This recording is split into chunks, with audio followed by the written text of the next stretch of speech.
When we think of World War II, we usually picture the epic battles, the huge turning points. But the war didn't just happen. It's not like it appeared out of thin air. To really get why it happened, you have to go back. You have to trace this long, slow-burning fuse back to the moment it was first lit. So let's do that. Think about that for a second. That one sentence really gets to the core of it all.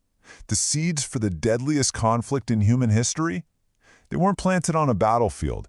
They were sown with ink, at a negotiating table, with a treaty that was supposed to bring peace forever. All right, so our story really kicks off at the end of the last Great War, World War I.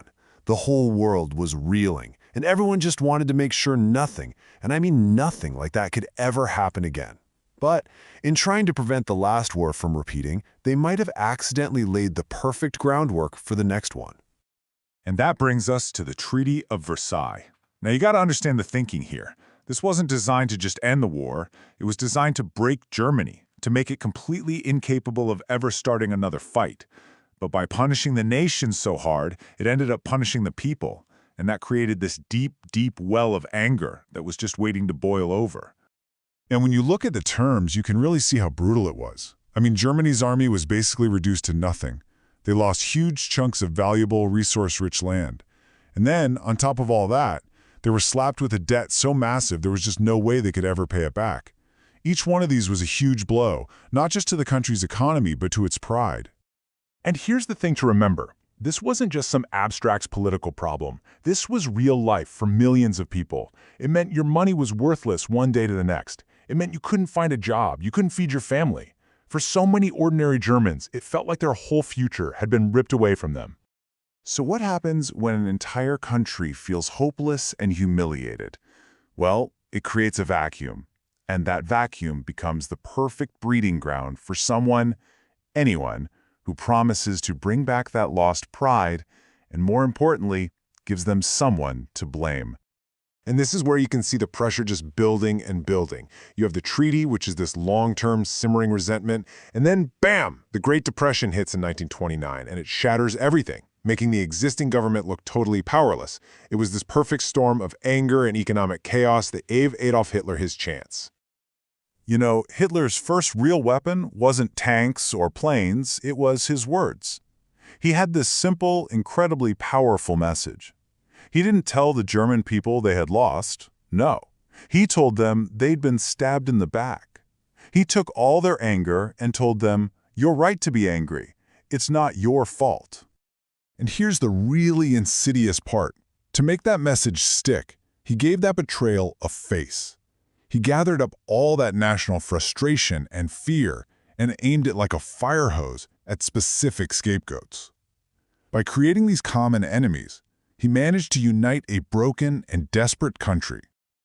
Okay, so while Germany is being completely transformed by this new radical ideology, you kind of have to ask, where was everybody else? Where was the rest of the world? And the answer, well, it's complicated. It all comes down to a policy that was born out of a deep, deep fear of repeating the past. And that policy was called appeasement. This was the big idea in places like Britain and France. They were so traumatized by the horrors of World War I, so haunted by the loss of life, that their #1 goal was to avoid another war, no matter what. They figured, hey, if we just give Hitler a few of the things he wants, he'll eventually calm down and be satisfied. But here's what Hitler understood. He wasn't looking to be satisfied. He was testing them. He was pushing the boundaries to see how far he could go. So first, he starts rebuilding the army, totally against the treaty. The world does nothing. Then he marches troops into the Rhineland. Again, silence. Then he just takes over Austria. And with every single move, the world's silence just made him bolder. And that was the lesson he learned, wasn't it? It was the most dangerous lesson of all. He came to believe, and he had pretty good reason to, that the democracies of the world were just too scared, too weak to ever stand up to him. His aggression wasn't being punished. It was being rewarded. And this wasn't just happening in a bubble in Germany. It was a global trend. Over in Asia, Japan was invading China. Back in Europe, Mussolini in Italy was talking about building a new Roman Empire. The message being sent around the globe in the 1930s was loud and clear. If you're strong enough, you can take what you want. So after years of ignored red flags, broken treaties, and quiet concessions, the stage was set. The invasion that would finally kick off a world war, it wasn't really a beginning. It felt more like the inevitable end of a story that had been written over the previous decade. This was it. This was the final domino. After making a deal with the Soviet Union to make sure they wouldn't interfere, Hitler felt like he had a green light. He rolled his armies into Poland, betting that Britain and France would, one last time, just look the other way. But this time, he was wrong. This was the step too far. The line had finally been crossed, and the policy of appeasement just shattered into a million pieces.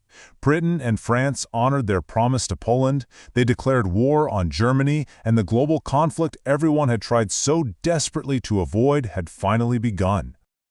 So, when you really look back at it all, you see that the Second World War didn't start with that first bomb dropped on Poland.